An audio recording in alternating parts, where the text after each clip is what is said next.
Hawa ni wandugu ambao walikuwa ku M23 wamerudia mweneo. Tunawakaribisha sana. Mwenye kushika telefoni ni kiongozi wao. Karibu sana, karibu. Utakuwa na ya kusema? Asante. Waliwapokea mzuri? Asante sana. La patrie ou la mort? La patrie ou la mort? La patrie ou la mort? Ou la mort, nous vaincrons. La paix a changé de côté. Turubakayango, Dieu est congolais. Il y a coucou lele comme kobimana poissa. Il y a une ferme. Il y a Olive Lembe. Na kombo ya Kundelungu. Une ferme là cachée. Oyo. Et bomba ba information belé. Mais à notre grande surprise, ba service intelligence bakenda qui na ferme wana, ya Olive Lembe. Même lui-même Olive Lembe, elle était surpris. Mais oyo ba kuti na kati ya ferme wana, vous n'aurez même pas l'idée. Tokolo bango na émission lelo. Procès Matata Ponyo. Matata aboyi kokende lelo. Pour répondre à l'appel, il y a cour constitutionnelle. Oyo, ayeba kango bien que le fera kende le 23. Matata lobi au kendete. Alobi procès, c'est un procès politisé. Tokoye ba détail. Na émission na biso mokola lelo. Le dialogue, le pourparler direct entre les gouvernements congolais et le M23 Namboka Qatar na ville ya Doha. Au moment où je vous parle, les deux délégations, ils ont acquis depuis hier. Fumée blanche et bimitée, parce que plusieurs conditions posées par les M23. 700 prisonniers de guerre, c'est-à-dire 700 complices. Au Banyangala 4 M23, bah imposé na gouvernement libéré Bango. Ce qui balingi lisule qui est bien. Gouvernement lobi non. Wana eza ba ligne rouge à ne pas franchir. Tokoye bana ba prisonnier oyo le M23 a signé na gouvernement bimisa. Tokotangela bino quelques combos. Il y a ba prisonnier M23 azali ko tenir mordicus que le gouvernement congolais. Il faut tika bango. La diplomatie agissante ya Fatou Beto tokomi wapi. Tokoye bango na émission lelo sans plus tarder. C'est votre humble serviteur. Na kombo Jonas Ngandu surnommé Charles Nana. Comme d'habitude, la chaîne Nabiso ya Bomesano, la chaîne la plus suivie, Oto Bengi na kombo ya Congo Flash, Oto Sengi na ba Congomani des pères et des mères, bon s'abonner massivement. Bonjour, bonsoir, cela dépend de l'heure à laquelle vous êtes en train de suivre notre émission. Tobanda ki atolobi était des révélations en révélation, ya kuku lelo bandi ko bimana poissa. Yango biso ba Congomani des pères et des mères tolobaka nzambe azalaka congolais ezali na ferme moko ya maman Olive Lembe na kombo ya Kundelungu oyo bato ebele bayoka kombo penza te Kundelungu zokande na ferme ya maman Olive Lembe wana des histoires qu'on a trouvées, vous n'aurez même pas l'idée. Donc même moi qui vous parle, j'étais super ébahi. Na komona lolenge kanye ya nkuku ebimi na poissa, des documents vous n'aurez même pas d'idée, des documents secrets. Oyo za na balangage moko codé pour comprendre yango vous devez avoir vraiment des nerfs solides.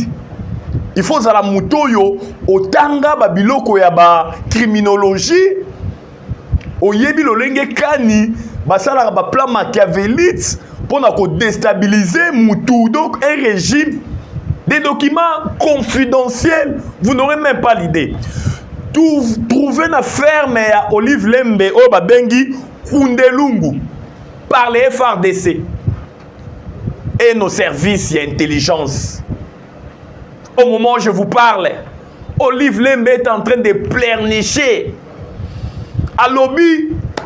A dévier oh ba tu ko kuta kuna ya minene na ferme na ye alobi depuis ferme na ezala ki réquisitionné des militaires oh ba siéger yango na ba service intelligence oyo bazali na kati ya ferme na wana ya Kundelungu babomi bangombe bazolia bangombe en désordre wana eza lolenge kani azo dévier information wana bazolia bangombe na lolenge moko vous n'aurez même pas l'idée wana eza maloba ya Olive Lembe pona ko tromper vigilance ya bakongomani na biloko baoti kokuta na ferme ya Kundelungu oyo ezalaka ya ye.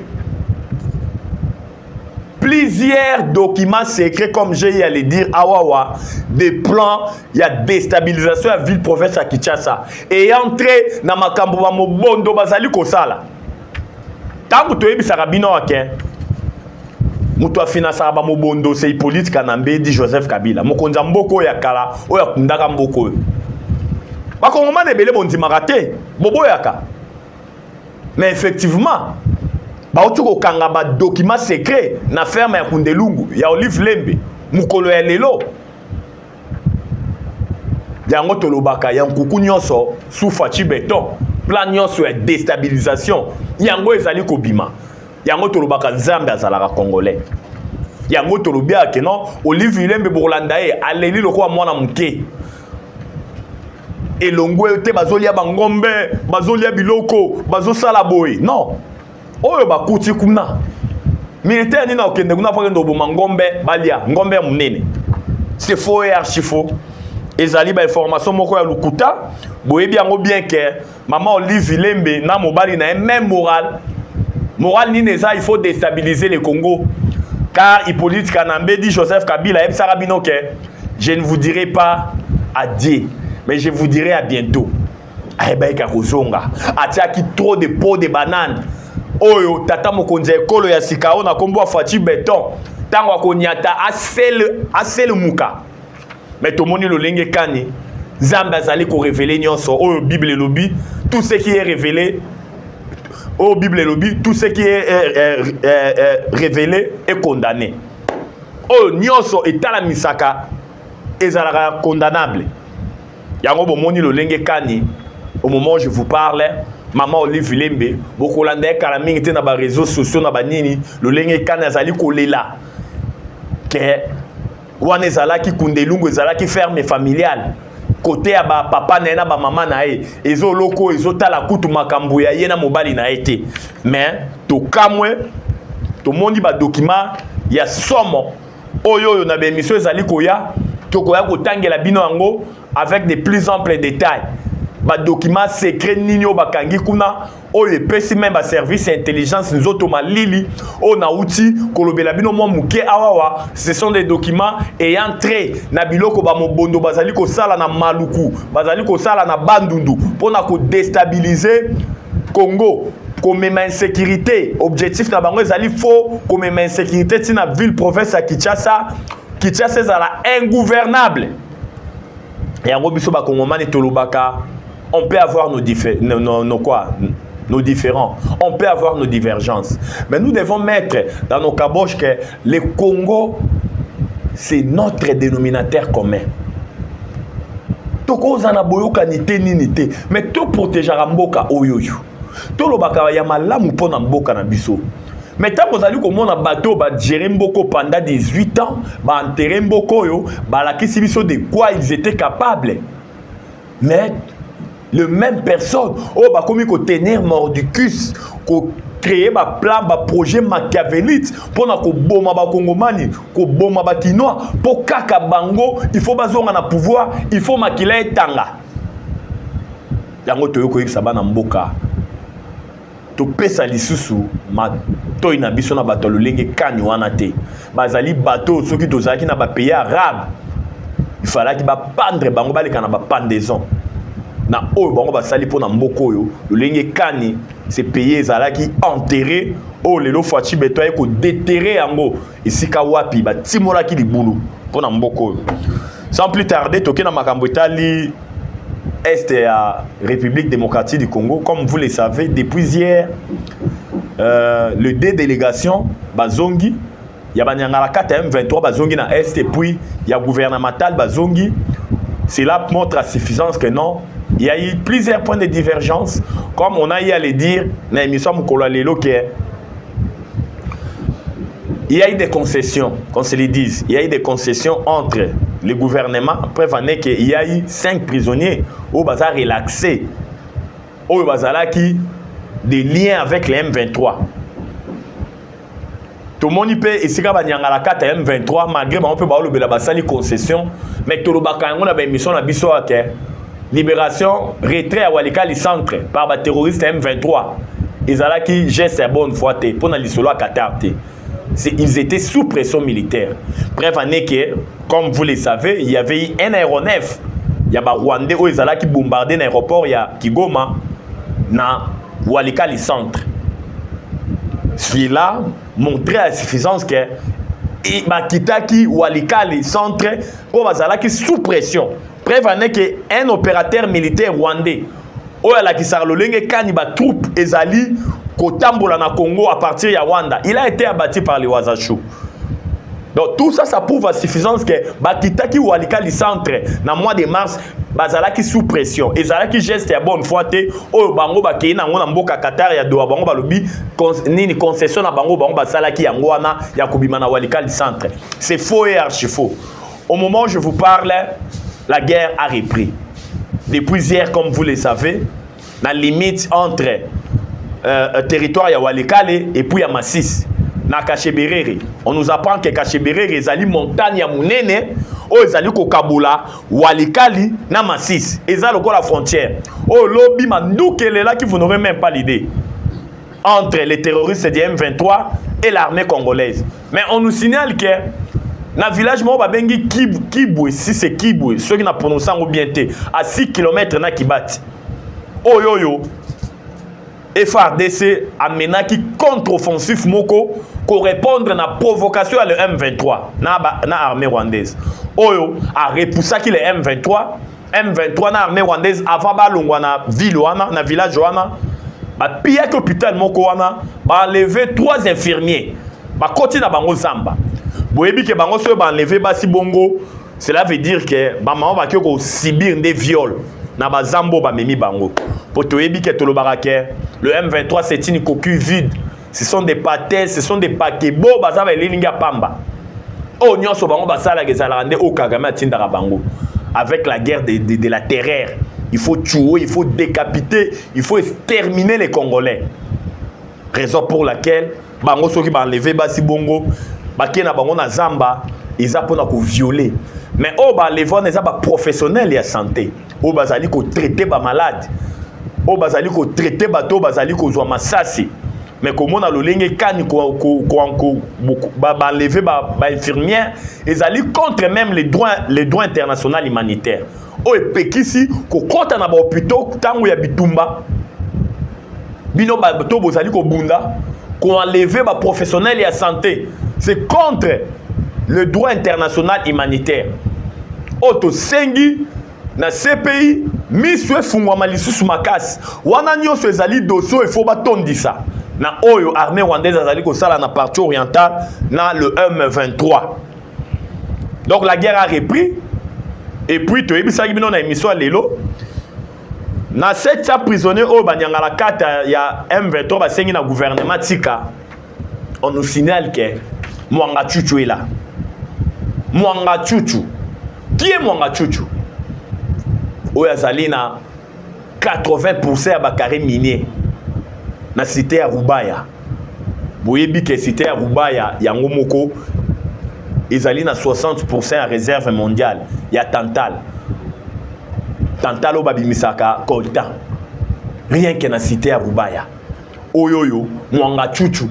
O ba condamné qui na procès et ou tel que condamné à mort parce que tous les coltans ya Rubaya et bande ko kende na Rwanda yango nde bande ko sala économie rwandaise, raison pour laquelle bon mona tout au long ya règne ya politique Kanambe dit Joseph Kabila ba Rwanda bazalaka la premier producteur ya coltan alors que Rwanda zana coltan te. Le Rwanda c'est un pays de 1000 collines, bazana ba minière ba ressources minières te. Un pays de 1000 collines. Na Rwanda, il y a une panoplie de montagnes. Vous n'aurez même pas l'idée. Mais bon, moni lo lenge kani, ba Rwandais, bazalaka na reine union sur les politiques Kanambe.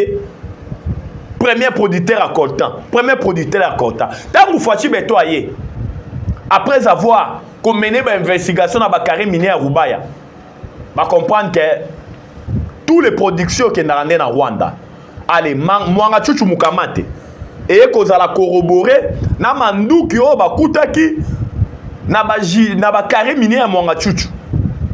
Tant que bazu mandu ki wana, batali pe lolenge kani, kolta nyonso ya Rubaya bande kokende na Rwanda, raffiné na Rwanda, tutu bakangi mwanga chuchu. Bomona ki pe ba lolenge kani ba vérité bimaki. Bomona ki pe lolenge kani mwanga chuchu azalaki condamné à mort par la justice militaire, raison pour laquelle on peut remarquer de 2022 si les lots Rwanda zala sous premier producteur ya kontante. Cela veut dire que ils allaient que loko moko basalaki yango na reine politique kanambe tout en sachant que pays d'origine il faut ils allaient toujours dans l'économie likolo. Yango tolobaka yango o effort que Kabila a dirigé Congo pendant 18 ans en mensonge, atikala kozala jamais congolais. Botanga ba ouvrage nyonso ya honoré Ngwanda Zaboka, bomona ke Ngwanda Zaboka paix à son âme, ozalaka conseiller ya sécurité ya Mobutu, bon comprendre que Kabila atikala kozala congolais te. Botanga ouvrage ya professeur Emengo Emukena, ozalaka ministre de la défense na coalition FCC Cash. Oya lobaka pesa ye kombo ya Kabange. Vous comprendrez que Kabila Tikala ozala jamais congolais. Botanga Holocauste au Congo, l'omerta de la communauté internationale, il y a écrivain politologue camerounais, na kombo ya Charles Onana. Bon comprendre que Hippolyte Kanambe dit Joseph Kabila a Tikala ozala jamais congolais. Yango bomoni M23 sengi mwanga chuchu batikae. M23 sengi biso Eric Kuba. Alobi wana eza ba figure emblématique. Na 700 prisonniers wana bango il faut batika bango. Boyebi Eric Kuba zali nani? Eric Kuba zalaki conseiller ya nanga matière ya sécurité. O bakangaki na Tanzanie. Tanzanie a extradelaki biso ye, atindelaki biso ye awawa. Quand il a été auditionné na ba service intelligence na biso, yende muto liboso atanga kombo ya Hippolyte Kanambe di Joseph Kabila tata mokonze ya mboko ya kala. Te muto finansara bango ye, muto apesa bango bilia manduki ye. E yaka na bato amani. Bato amani boyebi oyo ba Tanzanie bakangaki na manduki. Bandoro na biso est bayebi ke bato amani ezali ya Hippolyte Kanambe di Joseph Kabila. Eric Kuba ndem tatanga kombo ya Hippolyte Kanambe muto liboso. Alors bibola nanenga bimiona te yene mtapesa biso mosolo na mbongo. Eric Kuba. M23 basingi batika Eric Kuba. Troisième personnalité au babengi figure emblématique au M23 zali ko exiger et puis batika e parmi les 700 prisonniers wana. Ezali lisusu nani? Général Yav Nawej. Qui est Yav Nawej? Ye muto facilita Bunagane Kweya. Na oya ote ko kufa azalaki gouverneur ya Nord Kivu na kombo ya Sirimwami. Na weji muto facilitaka Bunagane Kweya Ruchuru centre Ekweya ba poma benga bisi ba village belé na territoire ya nini ya Ruchuru. Ye muto facilitaka nyonso ane Ekweya. Et pas ya maboko ya armée rwandaise ba nyangala kata ya les M23. Yav Nawej oaza purger na prison Makala. Banyangala 4 M23 po basengi parmi ba figure emblématique na 700 prisonniers bazo senga batika ye pe batika ye. Gouvernement lobi wana eza ligne rouge à ne pas franchir. O biso ba kongomani to lobi eza ligne rouge. 700 personnes, 700 prisonniers o baza na lien na bango. Batika bango a ego salimate. Et au salimate, yango bomoni le lenge kani le pourparler à Doha, na mboka ya Qatar, les deux délégations bakabwani sans communiqué final, sans rapport. Oyoyo, balingai batia mokolo to na bango signature, mais esimbité parce que le gouvernement a campé toujours dans la position nae à lobby exigence à banyangala 4 à M23 to lobaka yango ke le M23 c'est une coquille vide. Bazali na revendication claire T. Revendication bon ba koyo koya ko fanda tout autour d'une même table avec le gouvernement baloba ezali oyo le sanguinaire Paul Kagame a tie bango na monoko parce que bolandaka le président Ndayishimiye ya mboka Burundi koloba eke le vrai commandant suprême il y a le M23 c'est les sanguinaires Paul Kagame ezanga ite mutu na lobi botuna le président burundais Ndayishimiye linda loba yango bomoni bazana revendication clarté même ba prisonniers bazali ko senga ezali ba Rwandais nde bazali ko senga batika bango raison pour laquelle lisolo esili na quai des poissons au gouvernement lobby concession ngana sina sali na tiki 5 prisonniers au bazali na lien na bino ça suffit plus question ya ko libérer 700 prisonniers au bino bosengi na ba figure emblématique au ya misato ngana otiko tanga eza quoi ligne rouge. Raison pour laquelle l'isole sili le lenge kane sili wana ezalaki bongo kolakisa bino le lenge kani masolo lekaki na mboka ya Qatar na ville ya Doha. Maintenant nous voulons parler du dossier Matata Ponyo. Comme vous le savez, Matata Ponyo l'isolo oyo bafundi ya détournement ya mbongo ya Bukanga Lonzo o yemoko avuaki ke plus de 200 millions ibimaki lors ya instruction ya procès Bukanga Lonzo o ezali na organe suprême ya justice ya mboka na biso na cour constitutionnelle. Matata Ponyo avait bel et bien avoué que plus de 200 millions ibimaki. Et puis Matata Ponyo procès o ebanda avant Matata Ponyo akoma député. Toloba makambo ndenge ezali avant comme député. Mais il y a koka mo ezali ke na mboka na biso le ridicule ne tue pas. Matata Ponyo le laboyi ko se représenter na niveau ya cour constitutionnelle. Alobi mo kondina ya assemblée nationale na kombo ya Vital Kamerhe Lwaka ningi kingi apekisa ke akende.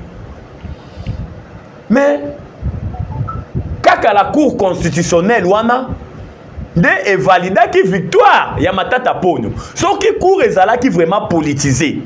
Est-ce que Matata Ponyo nga comme député? Pour cour de muto evalidaka. Elobaka iyo esika boye ba votaki yo. So ki ezalaki réellement dossier politique. Mais akoka mo ezali ke Matata Ponyo lobi ezali dossier purement politique. Na attaque communicateur na bino na roloba ete les impunités ne sont pas synonymes mes excuses. Les immunités ne sont pas synonymes à impunité. Nous sommes quand même des intellectuels. Oh, tozali kolanda lo lenge kani justice mboka na monsieur zali kotambola.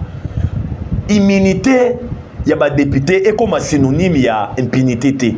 Na si o ba comprendre ni na loba. Parce que ça n'est de trop.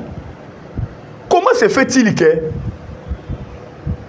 Assemblée nationale a commis qu'aussi mixé na dossier où ils sont déjà en cours.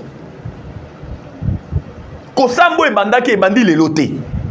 Dossier est déjà en cours, mais Assemblée nationale a linga si mixé.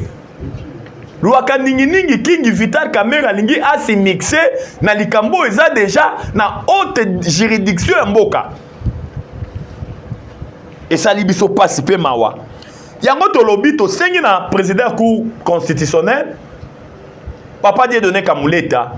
Bon condamné Matata Ponyo par défaut. Tolingi arrestation à l'immédiat Matata Ponyo. Bon poursuivre procès et puis il sera condamné par défaut.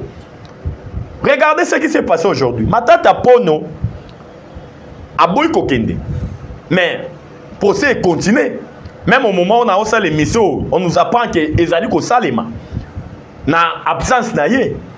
Cela veut dire que na Mikolo Ezali Koya, il sera condamné par défaut. Les immunités, il y a des députés, et ça c'est synonyme, il y a impunité.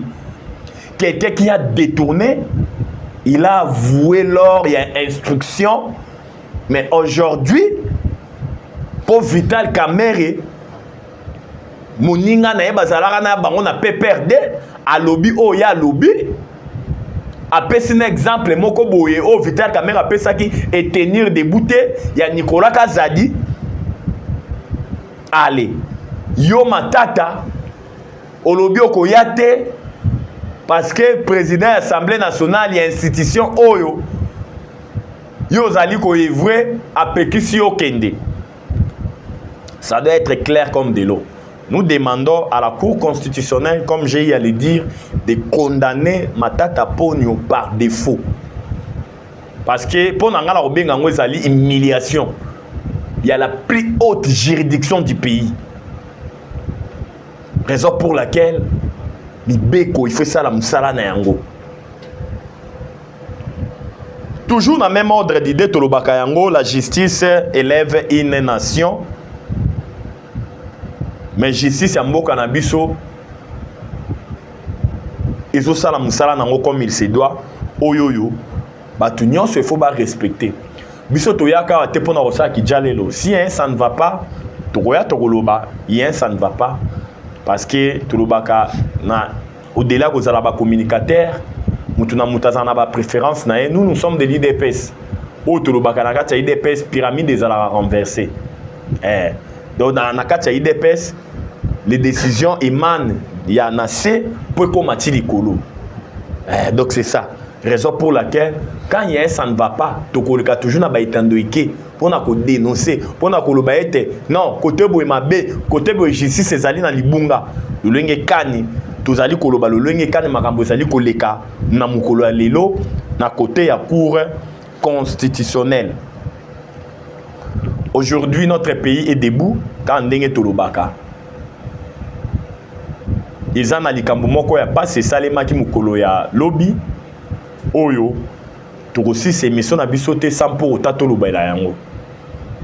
Boyebi que hier il y a eu des morts na niveau ya fleuve na biso mais canaux rapide wana boyebi que pas na biso ba respectaka scrupuleusement sauvetage. Tant bandeko bayaka po bakatisa bakende na Congo en face ici ka ya papa Sassou oyo le loto surnommé est vieux jaloux par rapport ya ba position na ya koma na yango pa ya Fachi Beton na mboka ya vieux jaloux na Congo Brazza bango ba respectaka mezi wana d'une manière à la loupe te preuve ane ke ngai moko communicateur na bino na kendaka Congo Brazza mbala ombala mais pas na biso awa na bakano rapide na biso ba pesa na biso ba sauvetage mais akoka mo ezalaka ke soki na uti na Brazza na zozonga boy ba pesa na biso ba sauvetage te na ngambu ya Brazza mais likama wana uti na bandeko na biso bazalaki na Brazza bayaki po bazonga curieusement ba pesa ki sur 16 personnes bazalaki na kati ya kano ba pesa ki kaka 10 personnes bas sauvetage. On nous apprend même balobi 9 personnes bazaki na bas sauvetage. Les 7 autres wana bazaki na bas sauvetage te po bazalaki 16. Mais na ko luka ko longwa Brazza pona ko yawa kano rapide wana etobokaki izindi 9 bazalaki na bas sauvetage babiki 7 nyonso wana bazali ko apprendre biso ke dispari ba kufi. Yango esalaki biso passe na motema to sengi na ba autorité na biso na ngambo na biso oyo bakano rapide nyonso ezo uta Brazza oyo batu bazali na kati bazana ba sauvetage te bakangaka yango bafutisaka yango amende parce que zali ko tia ba vie ya batu na danger. La vie humaine elle est sacrée.